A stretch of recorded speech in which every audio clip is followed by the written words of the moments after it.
Hey, you're Addison, Brazil. Yeah, I am. Hi, random British guy. Didn't you write First Year at Grief Club, a gift from a friend who gets it? Yes, I did. Did my mom pay you to ask me that? No? I'm sorry for your loss, mate. Why don't you do a podcast to help people honor their grief? You're not the first person to say that.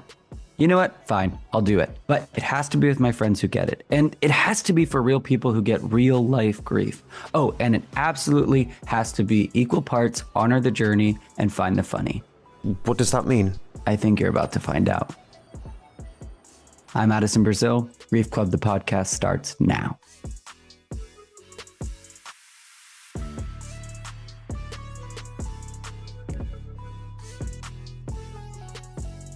Hello and welcome back to another episode of Grief Club, the podcast, where I take chapters of my book and use them as a launching point to talk about things deeper with close friends and coaches. Today, we are talking about week 6 in the book, which is all about breath. And breath is one of those things that whenever people ask me what the number one tool is that I've used to get through my grief journey, it seems too easy, but I often do say breathing, deep breathing, different types of breathing, and just like really connecting to myself and kind of returning to wholeness and integrity. So this is something that I bring up both in the first week of grief, and then in week 6, I kind of tiptoe you back into just seeing how that's worked for you and maybe realizing the benefits and seeing if we want to go a little bit further with that. So today I invited Pete Craig, who, if we're going to be talking about breath, there's no one better. So I am very excited to welcome you to the show today. Welcome. Thank you, Addison. Yeah, it's a real pleasure. And you're right. Sometimes just saying breathing sounds too simple. And we really do kind of forget, what a big part it plays, in our lives, in every area of our lives. And perhaps it's one of those things that we really can lean on when we're grieving. Yeah, absolutely. And one of our traditions here before we dive deeper is actually to take a deep breath and check in. So if you'll join me in taking a deep breath. Absolutely. And in one word, how are you feeling physically right now? I feel whole. I'm going to say light. In one word, how are you feeling emotionally right now? Balanced. Excited. And in one word, how are you feeling mentally? Mentally, a little tired. Mentally, how am I feeling mentally? Why is this always such a challenge? I guess interested, actually. Trying to keep it to one word. I always want to explain my one word, but that's how it is. So one thing I'd love to get you to do is, I know you from our relationship and like our conversations. But if I was to ask you to sort of honor your journey openly for a few minutes and just kind of tell people a bit about your story and how you came to show up in the world as you do, what would you say? That's always such a big question to fit into such a short time. But I'll give it a go. I spent if I look over the last couple of years, it seems that I spent most of my life being someone I wasn't. And when I say that, I mean really like doing what many of us do, which is trying to fit in and changing, how we behave, changing how we present ourselves in order to operate in a particular, role, in a particular job, in a particular, business environment. And I realized only, maybe 3-4 years ago, that's what I'd been doing for years. And it was at that point that I really started to then, strip back and try and get back to the essence of who I really was and what I'd left behind and what was there as a child. Those things that that I held dear, that were important to me, that made me who I am. And there were always kind of little pieces of that person, within every one of those masks that I put on. But it's only once you start stripping that back and you start coming back to the full person that people really start to see you. And it's a scary thing to do, But also what I found is it's actually scarier in my head than it is in life, because we have this perception that people are going to see us differently, that people are going to judge us, that people won't understand. And the reality is, and the reaction that I had from most people as I started to kind of uncover and actually show, the depths of who I am, the kind of emotion that I can evoke, and how I hold myself, and all of the things that I'm interested in, things like spirituality, things like meditation, things like love, even. As I started to reveal more of that, actually what a lot of people said was, now we're starting to really see, we really knew that was there, but this is powerful. And I think the biggest lesson there is, for me, and that I try to share with everyone now, is that don't be afraid to show who you really are, and don't be afraid to express. I love that. And how is all that transpired to how you show up professionally in the world? There's always, like I say, there's always been an element of the me that's here now in all of those. And it's that thread that has really allowed me to excel in different areas and in different parts.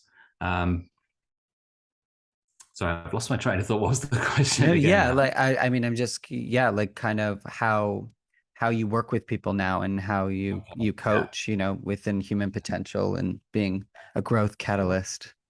So I think the biggest thing, and I always saw this as a weakness, but the biggest thing is silence and listening.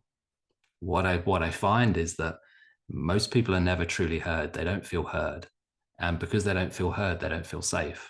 And when they don't feel safe, that's when they put the masks up.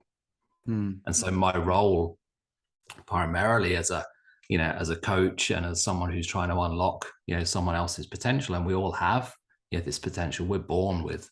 There was a test done by NASA years ago by a doctor called Dr. George Land, and they tested creative genius, levels of creative genius in children.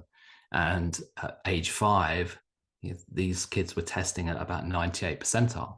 By the time we're 32, that number has typically plummeted to just 2%. The 33-year-old takes a deep breath.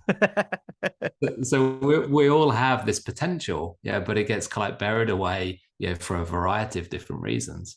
And when I work with people, essentially I try and create a space and environment where they feel that they can talk about anything without any judgment, without any criticism, and without me actually giving them advice either.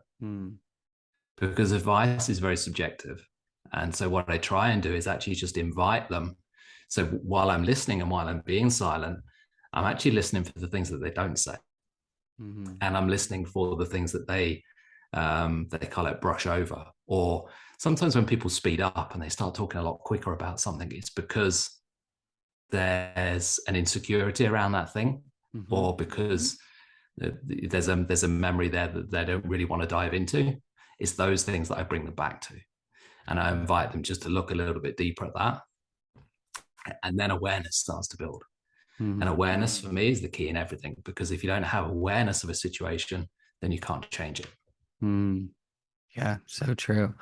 Okay, I'm getting excited. And before we dive deeper, this is something I ask every guest. If somebody just walked up to you on the street, so in just, pedestrian terms, or even if you thought about a child just hearing the word for the first time and they asked you, what does grief mean? How would you respond?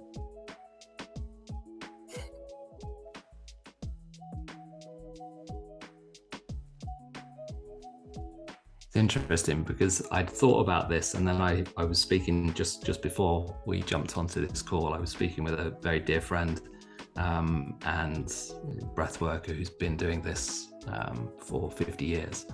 And I'm going to give you her response, because actually now I've thought about it, it's the only response I can give. And that was, grief is love. I love that. That comes up a lot actually. And it's right on brand here for if you're not going to create it, consciously curate it from somewhere. I'm the king of that. Yeah. If I didn't make it up, I sure as hell will consciously curate it from somebody I really trust. I love that. Um, so we're going to dive in today and we're going to talk a little bit more about breath. And for some people, breath itself can be a totally new concept, especially the idea of intertwining breath into any sort of grief journey. And again, grief can be the loss of anything meaningful. So really any life transition. So let's tiptoe in that breath room. What do you offer to someone who's just kind of coming to this idea of breath work? I mean, the first thing is, again, it comes back to what I was just talking about, is awareness. The Mm, first thing we have to do is have some awareness of our breath. Um, Most people, it's the one thing in life, that happens both unconsciously and that we have conscious control over. mm, Yet most people, and I wouldn't put a percentage on it, but I'd imagine probably 98% of the population, the world's population, um, just do this unconsciously because they think that, okay, well, breathing just happens, like the heart beats, we don't have to do anything with it. But actually, we do have the power to control our breath. And through our breath, we can actually change our states. We can actually create different levels of focus. We can do a whole variety of different things that can change how we experience life. mm. I love that. And like, how did you like study breath? Like what does that path look like for someone to know as much as you do about breath and breath work? So for me, breath, the realization came to me. So I've meditated for close to 30 years. Mm-hmm. Um, and when I look at my life and I look at periods of my life where, I've had great success or I've been really happy, there are three constants that I've been doing at those points. First one is meditation. Second one is eating clean. And the third one is moving regularly. Mm. So those things typically put me in a state where I can perform really well. I'd always credited meditation largely with that piece and with my ability to calm myself and to focus. And I don't know what the trigger was, but one day someone said something to me, and I suddenly realized, put the pieces together, and I thought, meditation is just breathing. Mm. And that sent me down a whole another Yeah, I'm rabbit laughing hole. because you just revealed my Trojan horse to my listeners. I purposely in the book did not call it meditation. I Yeah, just called it breathing because, I think sometimes there's such a bigger attachment to what the word meditation means. And, when conscious breathing is something that seems, I don't know, to me like something we can all give a shot to or try, and it's very attainable. It doesn't come with this image of a monk sitting for yes, hours silently and yeah, not being distracted by anything, which feels very unhuman to those who have not have not done that. yeah, um absolutely. what have you found are the sort of the greatest benefits of breathwork practice? I mean, the number one benefit is the ability to regulate your nervous system. Hmm. Yeah, and through our nervous system, through the ability to regulate our nervous system, like I said, we can change our states. Yeah, I mean it's going to be a huge buy-in for anybody who's grieving and sort of navigating loss for the first time, because that is, unfortunately it comes with the territory of what feels like almost the nervous system being hijacked, especially if there's any level of trauma also involved around the grief process. But yeah, I mean that is one of the things, and that's why I put it so early in the book. Like one of the things you're really seeking out is not how to get control, but like a sense of balance and like, maybe I would have called it control back in those days, but just like, harnessing and bringing myself back to my integrity and wholeness, in those times where you kind of feel like your central nervous system is being hijacked. Yeah, I mean, it's the ability to feel again. Hmm. Yeah, the breath actually allows you to feel. Much Actually better allows way you of putting to it. come back, actually allows you to come back in and feel your body when, in many cases, people feel detached. Mm. The grieving process kind of makes you feel separate from your body. I love that. And we are gonna do something here. We're gonna breathe a little bit. You're gonna teach us an exercise. But before we do, is there anything you kind of want to say more about, or about the exercise that you kind of want to bring to us today? Sure. So first of all, I mean, the first thing I will say is, for anyone who is kind of going through the grieving process right now, just try and take a moment just to become aware of your breath. Yeah, and actually really like feel where it is, and that you can do that with your eyes closed or with your eyes open, and just put a little bit of focus onto the breath and feel the breath as it comes through your nostrils, and try to keep your mouth closed and just breathe through your nostrils, and notice the sensation. And quite often you'll feel that the air is quite cool as it touches the tip of your nose, and then as it travels up, it warms up a little. And the next place you can typically kind of trace it, is in the back of the throat. And then just imagine that breath coming down into your chest and into the belly. Once you start to develop that awareness, you actually kind of start to realize that you can expand that out, and you can play around with that, and you can start to see, well, can I make the breath travel down my arm? And can I feel the breath in my arm? Can I feel it in my fingers? And through that practice, you can really start to bring yourself back into contact with who you are, and back into contact with your breath. And unconsciously, the very act of kind of like watching your breath in that way begins to regulate your nervous system. Because it's instantly slowing down. Because you're putting focus on it, your breath is starting to slow down. And because you're breathing through your nose and not through your mouth, everything kind of like slows down a little bit. And as the breath slows down, what starts to happen is our heart rate variability starts to settle into a much more coherent pattern. And then the message that's being sent from the heart to the brain changes. So rather than a message that's coming from the heart to the brain, and the heart and the body send far more messages to the brain than the brain sends to the body. That's something important to remember, and this is why this type of exercise is really useful, because it brings you back into your body. And if you can then calm that nervous system, then it changes the signals that go to your brain. When your heart rate variability is like really erratic, what happens is the signal that comes up to the brain says that something's going on, something's not right. And that triggers the amygdala, which is the fight or flight response. When the amygdala gets triggered, it shuts down areas of the brain like the prefrontal cortex. And the prefrontal cortex is the part of the brain that's responsible for creativity, for focus, for logical thinking, for communication. And all of those things that are really important to us, they get shut down. And it stops us being able to, function, which is why quite often, we find ourselves when we are grieving that we just can't do anything. We find ourselves in those moments where we just can't focus on anything.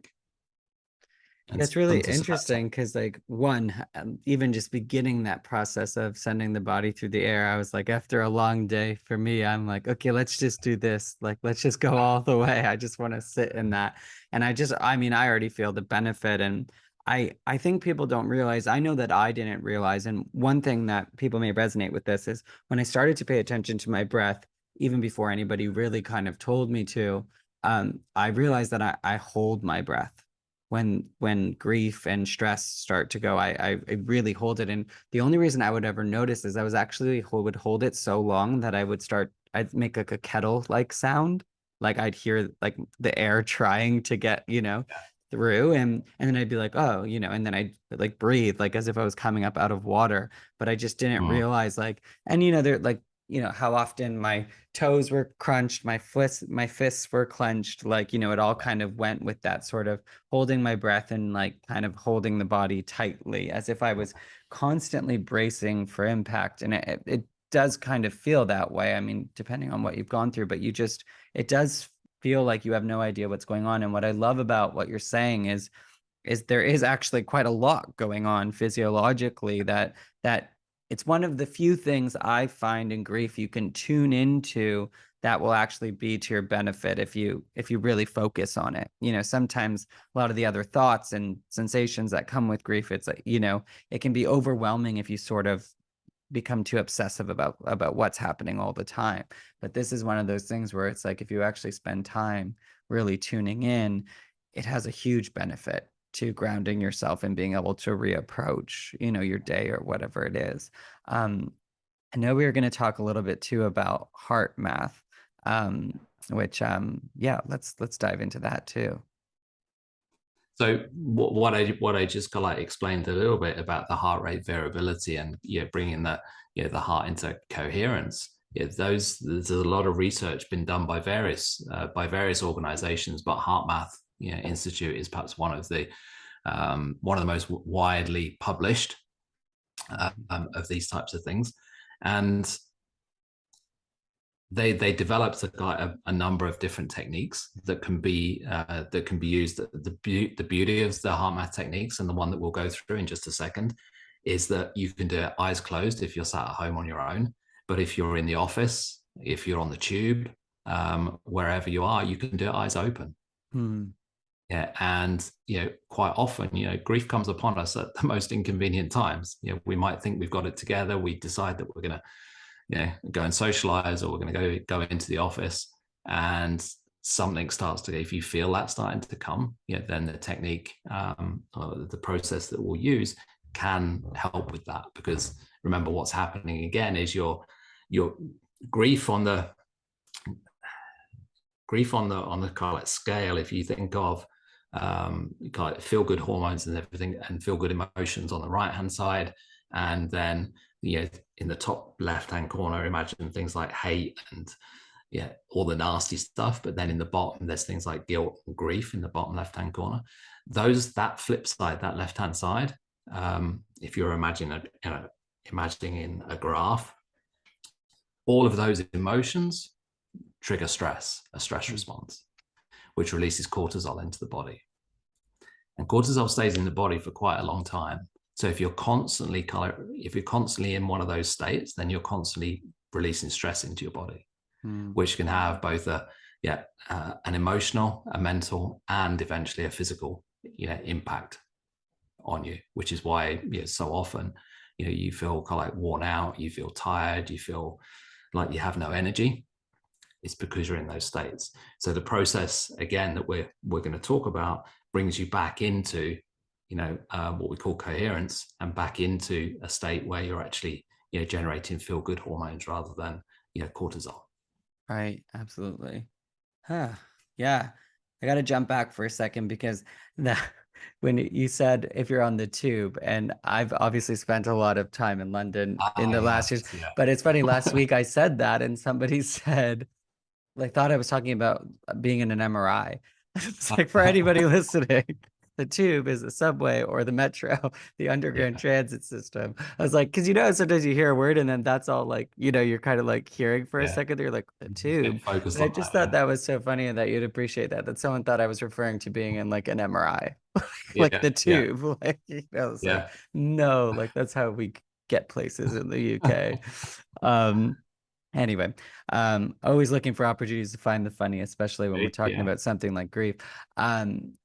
Let's hop in, to some So I mean, let me just pre-frame a little bit more. So if we go back to, you asked me to like describe in one word what grief is, and if we think, and I said love, so if we think that there can't be grief if there wasn't love.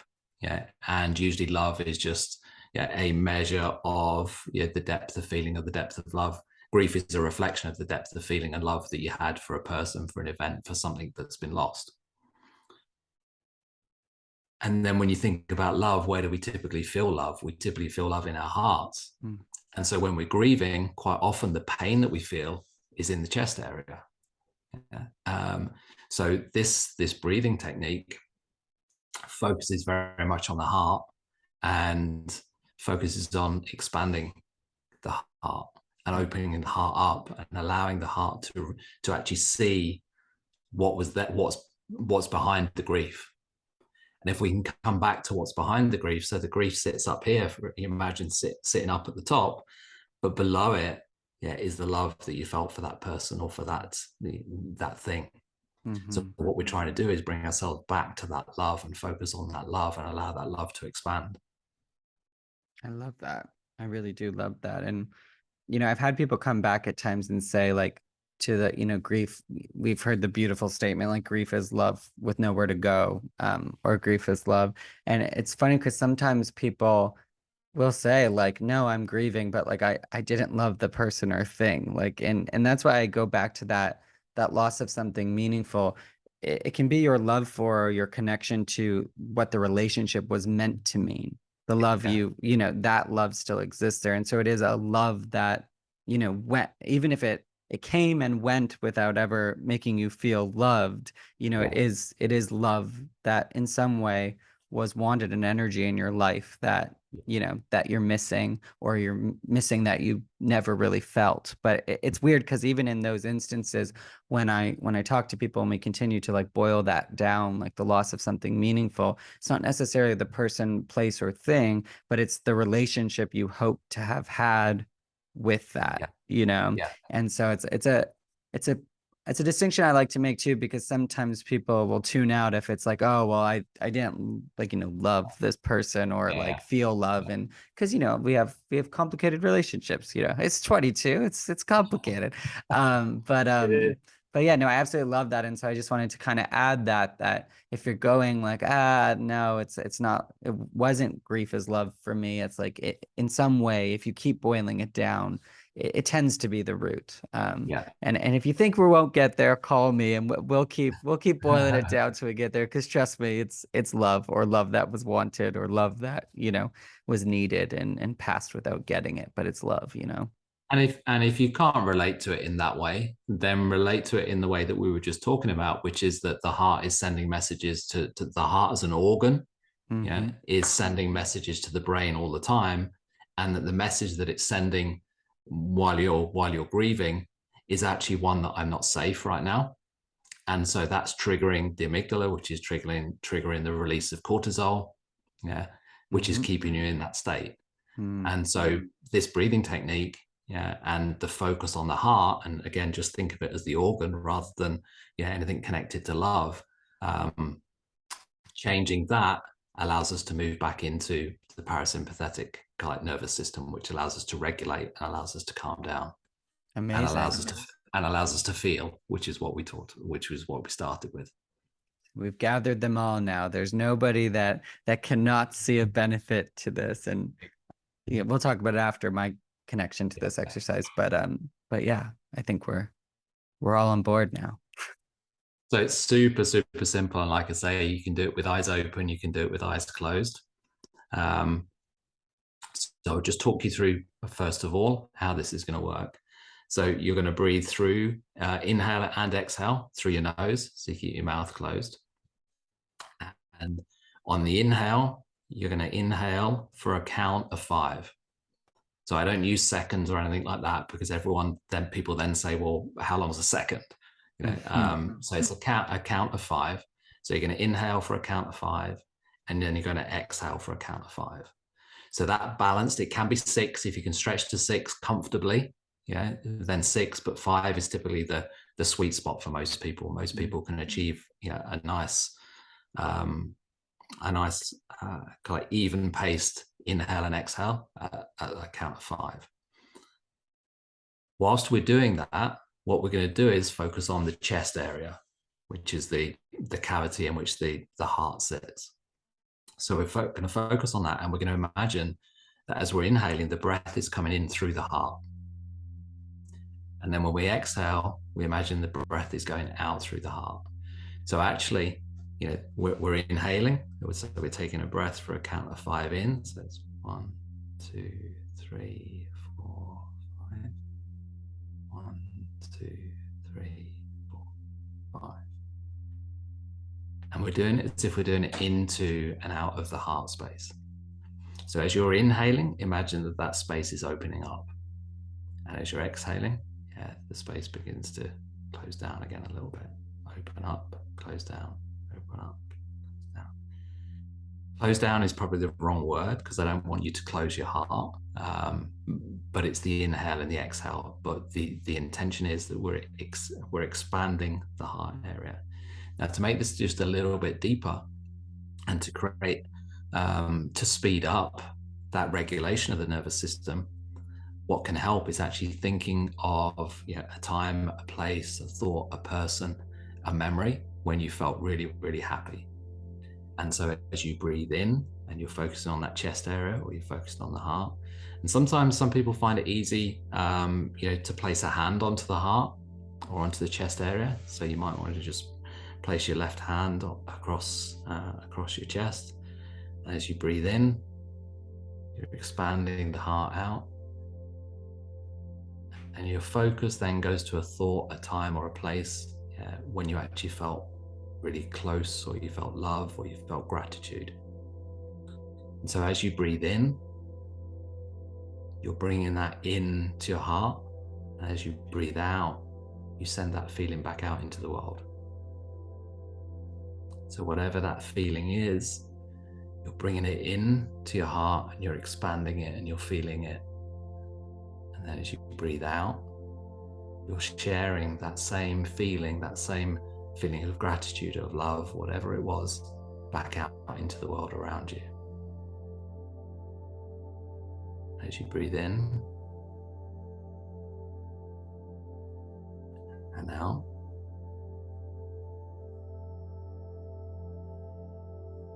you'll already begin to notice how your body is beginning to relax. You perhaps begin to feel some warmth again in your body. What you'll actually notice is, because you're focusing on the breath, those thoughts that typically race around our minds constantly begin to slow down. We find actually quite some deep solace and peace in this process of breathing out. As we're focusing on the heart and the chest area, and if we've got our hands on our chest, we can feel it as well. We're actually rebuilding that connection with our body, with our feelings.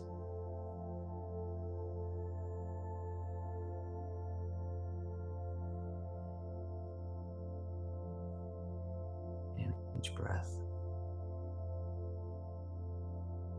just allowing us just a moment of peace, a moment of quiet, a moment of reflection, a moment to simply be.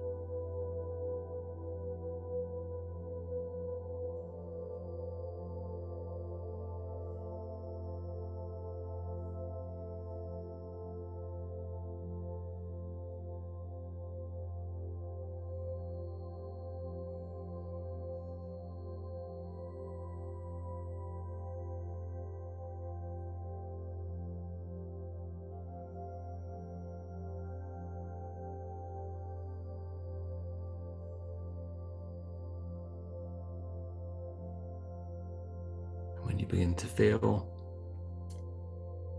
you're that little bit calmer, you can open your eyes and just come back into the room. You've reached Grief Club. Leave a message after the beep. Hey Grief Club, it's me again. Yeah, I know you probably thought you were going to get a break from listening to me talk, but I just wanted to check in and find out how I'm doing. I mean, really, you can be really honest with me. I'm like a different Addison from the Addison that's recording in this episode, because this is recorded at a different time, so you can tell me the truth. The best way to do that is to leave a review and like the podcast, but only if you like it. I really think it will help other people who need it find it, so I greatly appreciate you doing that. Back to me.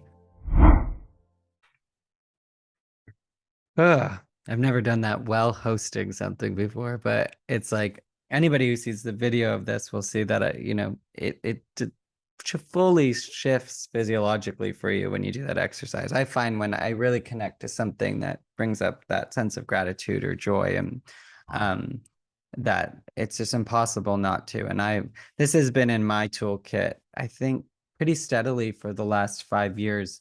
As you know, I was involved in an accident where a friend passed, and I was then on a very, very stressful physical journey of recovery, relearning to walk, navigating a brain injury. And around right before that all happened, about a year before, my godson was born. And I love this kid more than anything. And it's kind of funny because I always think one day he's going to return to some of these things that I've recorded in the book that I wrote, and kind of realize that he has no idea, but he was the primary person and feeling that I used through all of that. And it's just really because it was a baby who I was at the time, like he's, in so many ways seemed helpless. Like, we were from diapers to potty training to like him learning to walk and talk at the same time in a weird way. But he has no idea that through this exercise that he fueled the possibility of me even being here and recording this, and the entire idea of me getting well enough to be able to kind of go back for the others and kind of see who else was in Grief Club and help. So I totally didn't put it together until I just went into that state. And it just kind of, I had this flash of all the times I've used this exercise and how far I've come, and like how when you really find that thing, I mean, that's 5 years straight of pure like fuel for me, like, heart brain coherence. It's always right there, and it's evolved with him, and so yeah, this one is one that I've really always wanted to make sure I get out there, and something that I suggest to people. But again, like, I'm not you. I don't facilitate this exact thing. So then I've just always wanted this moment that we're having right now, where someone I truly trust is sort of handing it over, in a way where you can really see the benefit of it. I actually can't even explain like what that just did in my day. And it's funny how you can do something for years and years and years, and every time be surprised how much Yeah. it works. And then all the times where you kind of convince yourself you don't have time to breathe. You don't have time today to do the thing that always works, even though it works. And so I just like lovingly approach this and keep this in your toolkits, because the other thing is it's just like the memory of him, and the way I use that in this exercise. The exercise itself is always there, and it's something that can be done. You can walk yourself through those 5 minutes without having, in that moment, to go anywhere, pay anything. Like it's there for you in every moment, and I just yeah, I'm so glad we did that, because that one's just been such a central sort of force. And what kind of comes up, it also just teaches you a lot about where to seek joy in your life at times when it seems like it's not there. There's, so within thinking about him, different things came up for me in those breaths of where I now know I could navigate to just like a little bit more joy, the things that kind of popped up.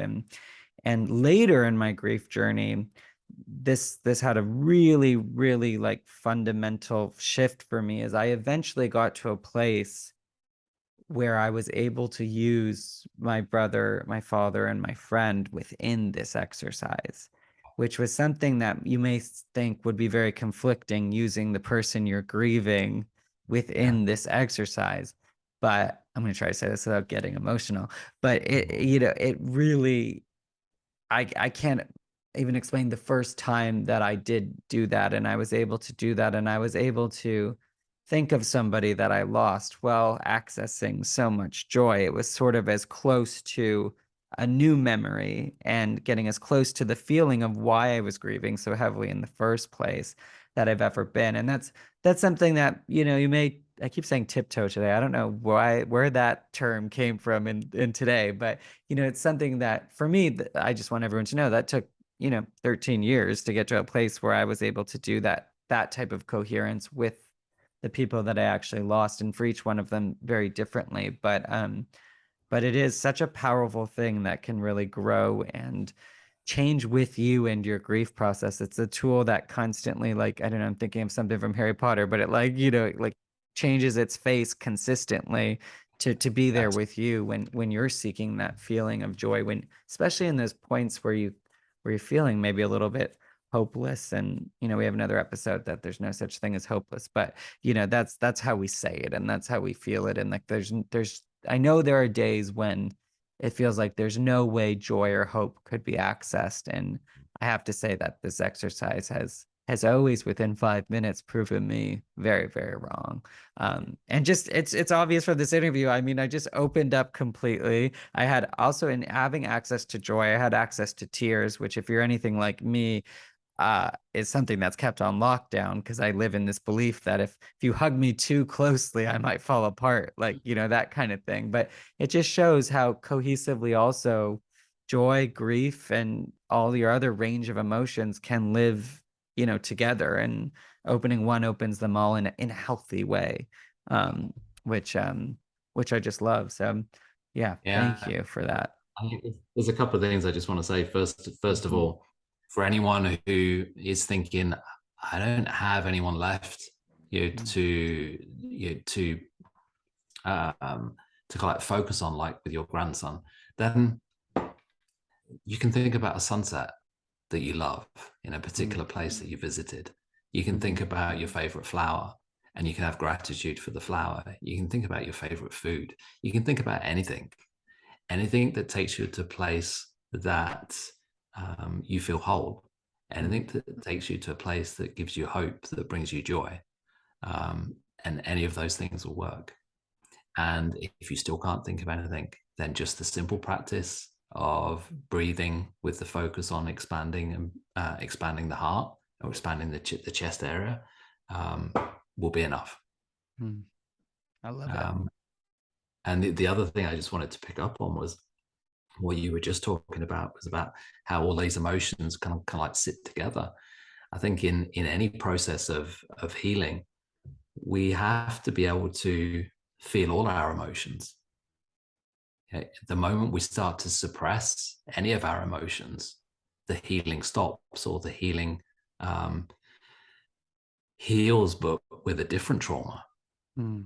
So it's really important that we actually learn to embrace and learn to feel all of those emotions. And the breath is the one thing that I've found that actually allows us the space to feel all of those safely.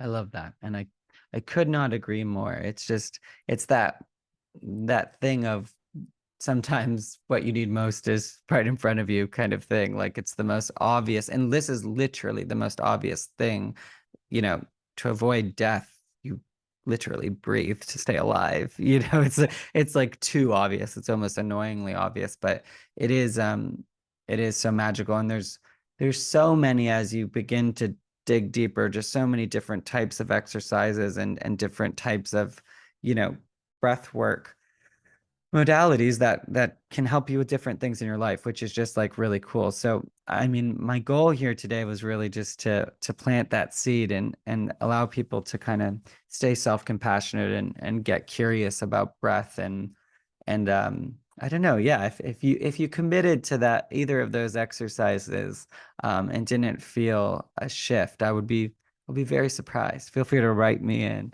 I will read the review in a character accent. But, but yeah, no, that's pretty magical. I don't know why I'm just getting the hit to ask you this before we start to close out, but is there like one fact or one thing that you've learned about breath that like kind of just made your head turn on its axis? Like, is there like what's one thing that you remember just being like, whoa, like that's like a total breakthrough, or like a fact, or I don't know. I just, for some reason, I want to ask you that.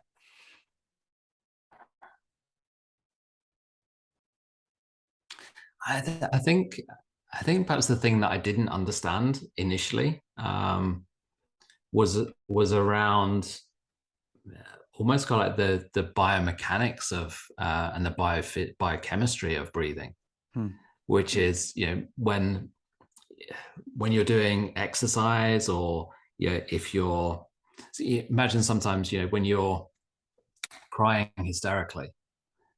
In many cases, your mouth's open, and so with your mouth open, you're taking in lots and lots of oxygen.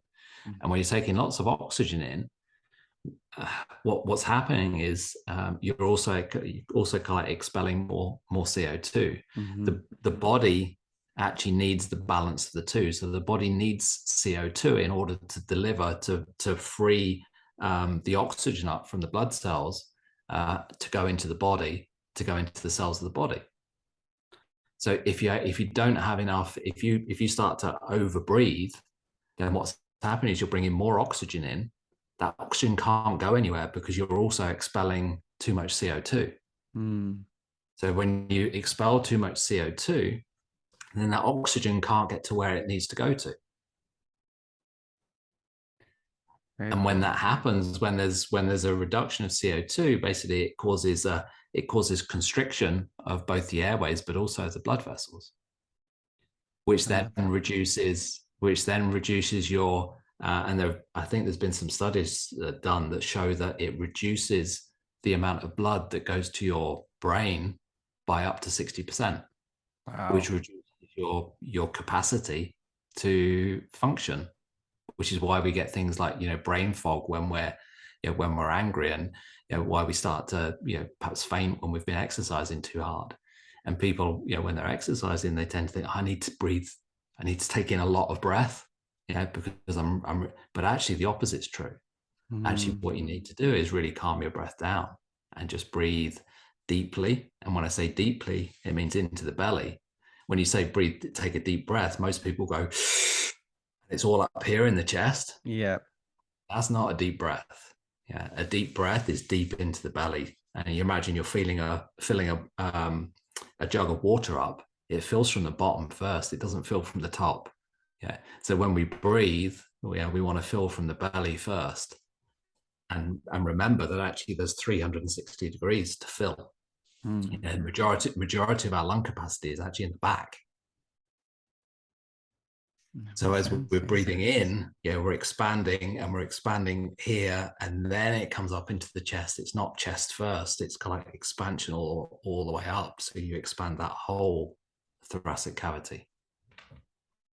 So I think that was perhaps the thing that really made me think, okay, now I'm starting to understand. I can totally see that. And I just want to say, you are so gifted at the way that you present all of this. It's like I could sort of see drawings as you're speaking about everything, and those infographics where the arrows show up and it's pointing at things. I just feel when for people who will be listening to this only, there's just such a visual in the way that you describe everything, and you give such a life literally to breath and the way you talk about it. I just think that's really cool. And as I usually segue into the find the funny to finish up an episode, I just was sitting there kind of going, as you were saying that last part, it's weird because actually I think people will notice a little bit too in this episode that the fact that I actually did the breathing both times, it also kind of calmed me down, because I'm a little bit more kid in church, trying to, it's this weird thing where I've sat in death for so long, and then I'm trying to behave and respect who may be listening to this, but I'm just also trying to can we make this fun, because I've did 13 years in grief, how do we make this fun? And it's usually people I genuinely really like that I bring on, it's people that I trust, and friends, and people I've met through my work in mental health. So, but it's just funny when you're kind of saying all that, and it was about the CO2, and if you're constantly running around having tantrums and crying all the time, if you don't care enough about you to kind of regulate and start to take care of yourself, do it for climate change, because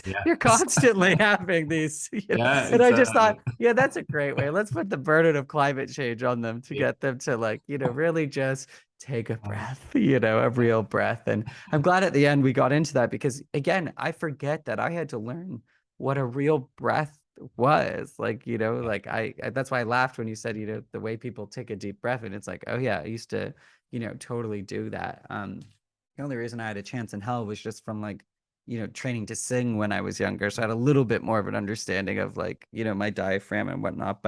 But yeah, most people do, think okay, because people say all the time, deep breaths. And it's funny because what you're saying is like would actually prompt what their knowledge of that is would like not help, you know? And that's why I think there's like this whole thing around don't tell me to take a fucking deep breath because it's actually not working the way you think it would work. But I don't know. I find things like that very funny when you start to put them together and be like, oh, well, it wasn't bad advice, but it just wasn't followed up with enough knowledge for it to actually be like helpful or applicable, which I think just kind of happens all the time.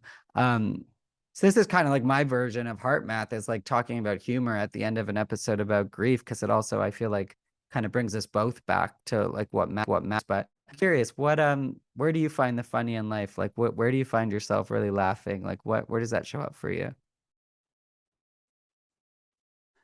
More and more, it's actually more and more it's in myself, Hmm.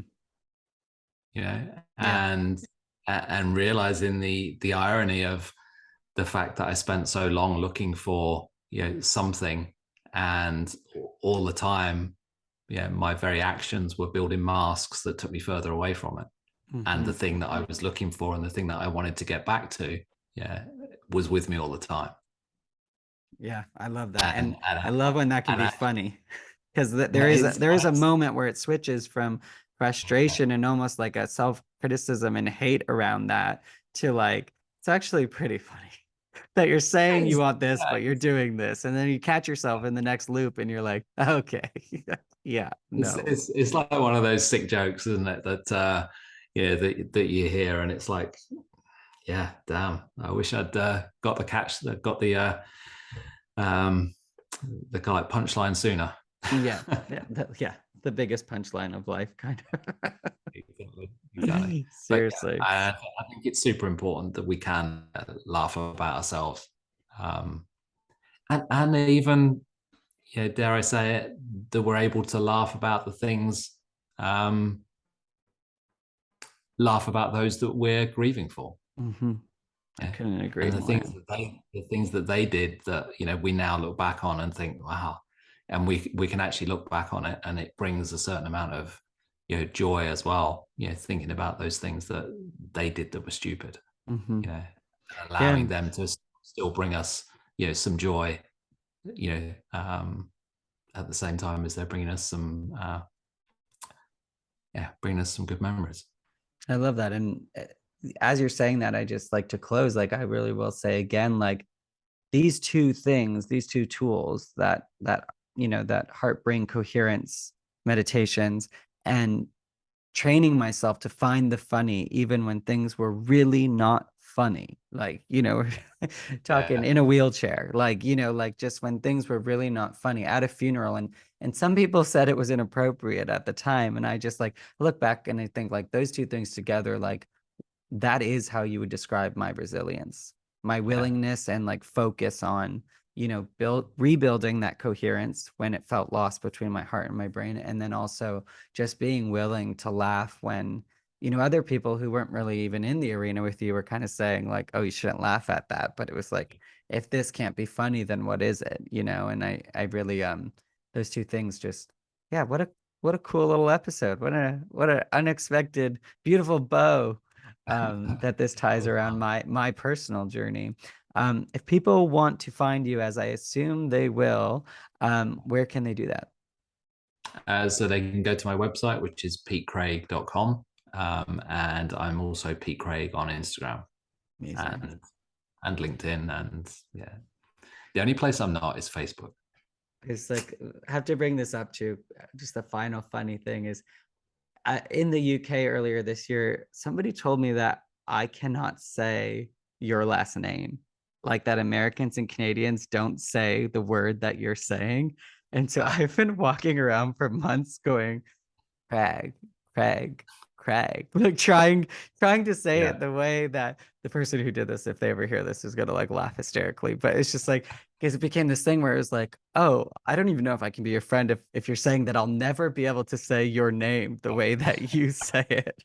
So we might have to have an off call one day where you just teach me how to say that sound. I don't know. This is going to be a weird thing for people to hear because it really Yeah. broke my brain. But it's like you have to say it one more time. Say your last name. Craig. And I say Craig.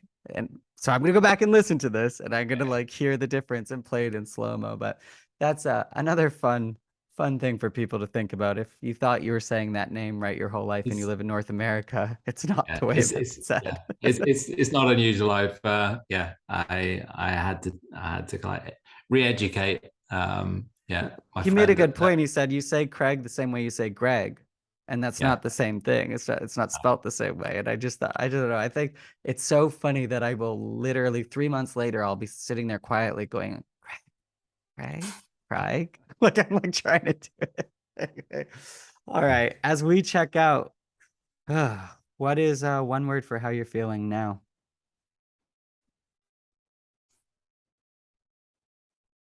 What's the word? The word's not coming to me. Happy. I think happy. Yeah. Joyful.